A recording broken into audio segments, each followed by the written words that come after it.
Hello po sa lahat ng mga ka-church.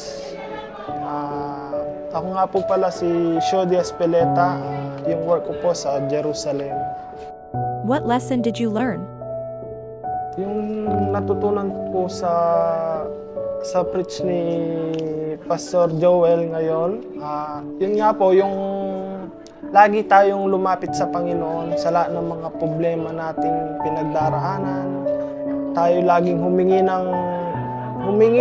lagi sa Panginoon, manalangin sa lahat ng problemang pinagdaraanan natin, na kailangan lagi tayo kay God mag-focus sa lahat ng problema at sa lahat ng pagkakataon, tayo lumapit lagi sa Panginoon. How this message help you to your problem? Po, nakatulong sa akin yung preach ni Pastor Joel kanina.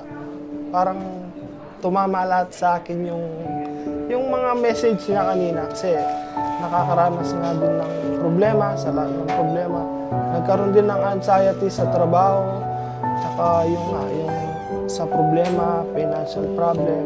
Kaya yun nga, every time na minsan nag-OBS na napapag-ano ko kay Bro Justin, yun nga sabi niya, ilapit lagi natin sa Panginoon yung lahat ng problema natin para the end of the day, marirealize natin na kahit manalangin man tayo ngayon, hindi man matupad, the end of the day, matutupad yung mga panalangin natin.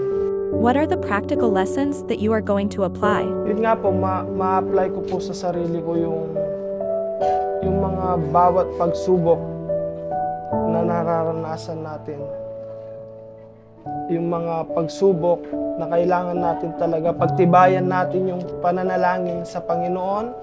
Huwag nating hayaan na hindi tayo sa patuloy na pananalangin sa Panginoon. Lahat ng problema, lahat ng pagsubok, lagi sa Panginoon natin idulong lahat ng problema natin.